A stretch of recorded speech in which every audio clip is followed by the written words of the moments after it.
Good evening, I'm Peter, and tonight on Vietnam News, we're covering the stories making headlines across the country and Southeast Asia. A tragic scene in Ha Long Bay. We break down what led to the deadly cruise disaster and the questions now facing authorities. In the north, Storm Wipha brings flooding and chaos after making landfall, while in Ho Chi Minh City, a bar owner is arrested for selling illegal laughing gas. A 23-year-old man suffers a stroke, with doctors blaming poor sleep and smoking. A warning for Vietnam's youth. On the global stage, visa-free travel expands across Asia, and interest in Vietnam surges among tourists from Europe. A packed show ahead. Stay with us.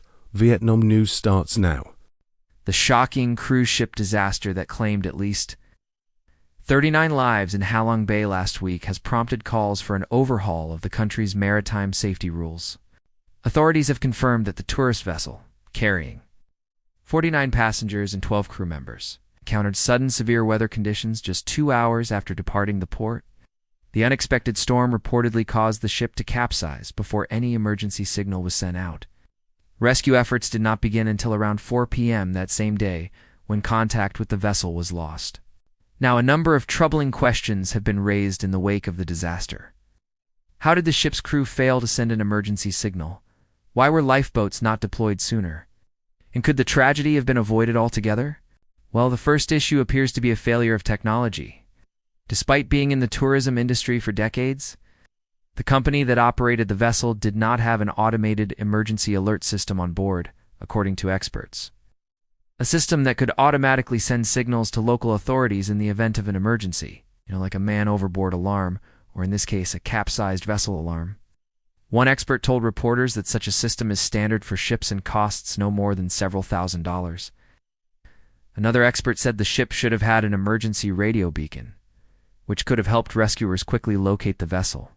Secondly, there are issues with monitoring procedures. Cruise ships are typically required to follow GPS-tracked routes and check in with port authorities at specific intervals, but it appears the system failed to issue alerts when the ship lost contact. One expert suggested that real-time data and AI-powered systems could help prevent such incidents by providing up-to-date information on vessel movements to port authorities. Furthermore, the incident has raised concerns about the accuracy of weather forecasts in the region. Currently, weather systems only update a few times a day, which may not be enough to warn ships of fast-changing local conditions. Industry leaders are pushing for the adoption of real-time, satellite-based weather alerts that can be broadcast directly to vessels. In the wake of the tragedy, the national government has launched a full-scale review of maritime operations to ensure higher safety standards for all tourist cruises moving forward. Hopefully, lessons will be learned from this terrible accident to prevent similar tragedies from occurring in the future. Our next story should make you want to make lifestyle changes to prevent this from happening to you. A 23-year-old man in Kendo City in the Mekong Delta has suffered an ischemic stroke. Doctors said his smoking habit and poor sleeping pattern may be to blame.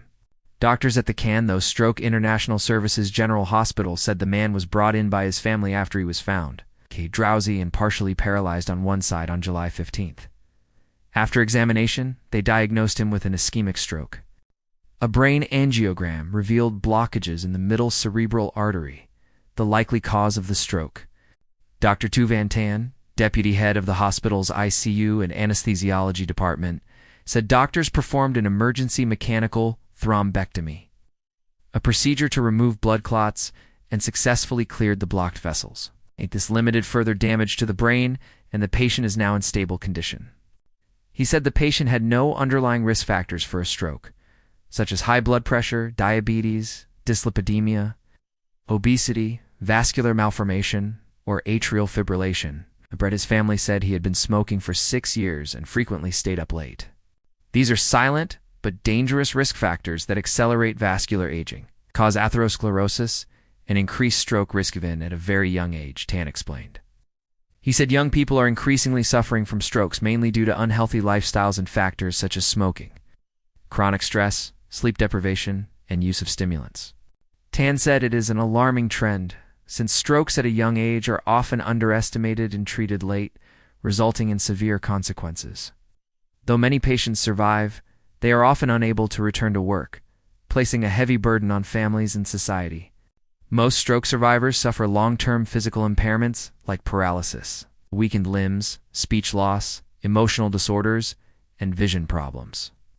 According to the Vietnam Stroke Association, the average age to suffer a stroke in Vietnam is around 62, while in developed countries it is 70 to 75. However, more and more people are developing conditions like hypertension, diabetes, and lipid disorders earlier, increasing their stroke risk. The main causes are sedentary lifestyles, unhealthy diets, high in fast food and low in vegetables, and obesity issues closely related to so-called modernization. Let's get an update on Wipha from Hanoi. Looks like it was less intense when it finally made landfall. The system is bringing extended periods of wind and rain to several provinces. According to the National Center for Hydrometeorological Forecasting, the depression moved slowly inland after making landfall on Monday, bringing with it strong gusts and consistent rainfall to areas including Ninh Binh, Than Ho, and Quang Ninh. In some locations, the winds have reached over 80 kilometers per hour. Waves have been recorded between 2.5 to 3.5 meters in offshore areas. The system's strength has been prolonged due to atmospheric conditions which have helped the depression to maintain its energy levels despite making landfall. Notably, the depression has been receiving support from the tropical convergence zone and changing air pressure patterns in the Gulf of Tonkin. Between Monday and Tuesday, the northern region of Vietnam received significant rainfall. Some areas, particularly in Than Ho province, recorded rainfall totals above 400 millimeters. Other provinces, including Anh An, Ninh Binh, and Phu, though also reported high levels of precipitation. As of Tuesday afternoon, the depression was located over Than Ho, moving slowly to the west-southwest. The National Center for Hydrometeorological Forecasting said that more rainfall is expected throughout this week. Certain central and northern provinces may receive between 40 to 70 millimeters of rain. With isolated areas seeing higher amounts, local teams are working to implement safety measures and are coordinating with local communities to stay prepared for changing weather conditions. Authorities are keeping a close eye on water levels in rivers and streams. Advisory updates will continue to be issued by meteorological agencies as needed. This marks the second significant weather event to impact the country this season, according to experts from the National Center for Hydrometeorological Forecasting. Several more systems are likely to form in regional waters in the coming months. They are encouraging people to remain informed through official channels and to take necessary precautions in advance. Next, bar owners in Saigon might want to reconsider letting their guests do this after our next story. A well-known bar owner in Saigon was arrested last night by the police in relation to an ongoing investigation into suspected illegal activities at his establishment. According to authorities, the man, identified only as Nguyen Van Thai, 42, is the owner of a popular bar located on Koback Street in Khao Yun Lan Ward for months. The venue has been the subject of scrutiny from local law enforcement. Due to reports of suspicious behavior and potential violations of the law, a well-known bar owner in Saigon was arrested last night by the police in relation to an ongoing investigation into suspected illegal activities at his establishment. According to authorities, the man, known as Nguyen Trong Ho, 25, and 7 others, taken in Monday by the Economic Police Department, faced charges of illegal trading in prohibited goods. They raided the bar on Koback Street in Khao Lan Ward and found a number of customers using nitrous oxide, it's also known as laughing gas. N2O stimulates the central nervous system, creating euphoria, hallucinations, and loss of control over behavior. Its abuse can lead to suffocation, brain damage, or even death. Its use for recreational purposes is banned by law. Following the initial investigation at the bar, officers obtained a search warrant for a second location, a warehouse situated on Tran Duan Son Street in District 7. Authorities believe that the two locations are connected, and that they were being used in conjunction with each other to facilitate the illegal activities. Investigators have determined that Hote was the owner of both the bar and the warehouse. He and his accomplices ran a large-scale illegal operation, buying and distributing the gas across the city since the beginning of this year. They would fill N2O gas in balloons and provide them to customers at the bar to inhale and also sell to other businesses. According to a representative from the police department, The investigation is still in its early stages, and the full scope of the operation is not yet clear. However, they did state that the network appears to have been active for several months and involved a number of people. Investigators have learned that those involved in the operation used a variety of tools and logistical systems to move their products from the warehouse to the bar and other locations throughout the city. They also used these tools to process orders, manage financial transactions, and communicate with customers.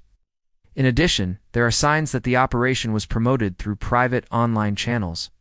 City officials said that this case is part of an ongoing effort to crack down on illegal activities in the city, particularly in areas known for their nightlife and entertainment, such as bars, karaoke rooms, and massage parlors. In recent weeks, authorities have conducted numerous inspections and enforcement actions at these types of establishments to ensure compliance with safety and trade regulations. The investigation is still ongoing, and more arrests are expected. Anyone with information about this case should contact the local authorities. Foreign tourists are trickling back to China, the world's second-largest economy after the U.S., after the country loosened its visa policy to unprecedented levels. Citizens from 74 countries can now enter China for up to 30 days without a visa, a big jump from previous regulations. The government has been steadily expanding visa-free entry in a bid to boost tourism, the economy, and its soft power. More than 20 million foreign visitors entered China without a visa in 2024.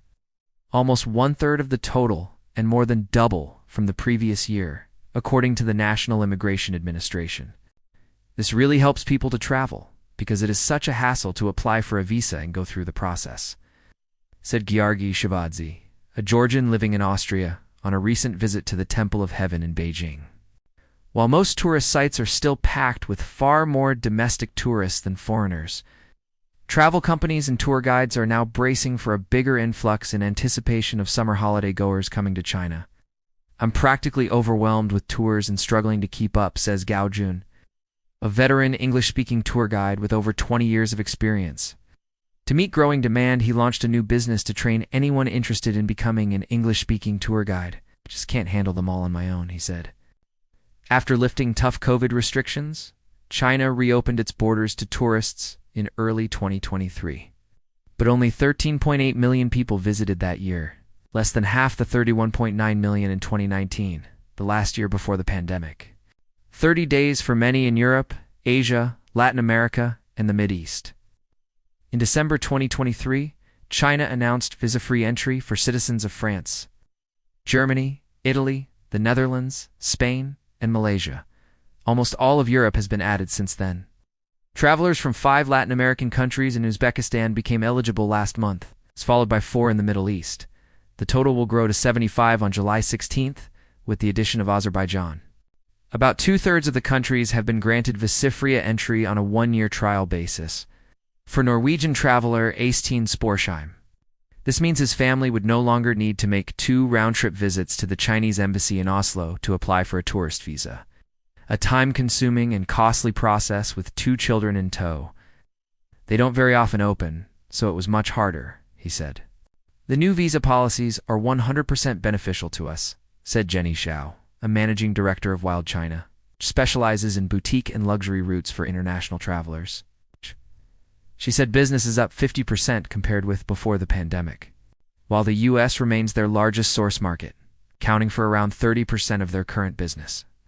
European travelers now make up 15 to 20% of their clients, a sharp increase from less than 5% before 2019, according to Xiao. We're quite optimistic, Xiao said. We hope these benefits will continue. Group, a Shanghai-based online travel agency, said the visa-free policy has significantly boosted tourism. Air, hotel, and other bookings on their website for travel to China doubled in the first 3 months of this year compared with the same period last year, with 75% of the visitors from visa-free regions. No major African country is eligible for visa-free entry, despite the continent's relatively close ties with China. North Americans and some others in transit can enter for 10 days. 10 countries are not in the 30-day visa-free entry scheme. Citizens of these countries can enter China for up to 10 days. If they depart for a different country than the one they came from, the policy is limited to 60 ports of entry. The 10 countries are the Czech Republic, Lithuania, Sweden, Russia, the United Kingdom, Ukraine, Indonesia, Canada, the US, and Mexico. The transit policy applies to 55 countries, but most are also on the 30-day visa-free entry list. So the policy is somewhat redundant. Now, let's see which countries are showing Vietnam the most interest. Travelers from Poland, Switzerland, and Czechia are showing a lot of interest in visiting Vietnam after the Southeast. Asian country removed visa requirements for citizens of these 3 European nations. Data from online travel platform Agoda shows a sharp rise in searches from these countries. Agoda reported a 306% increase in searches from Poland, 155% from Czechia, and 68% from Switzerland. The data is based on Agoda's accommodation search between January 1st and June 23, 2025. 4 check-ins between March 1st and December 31st, 2025.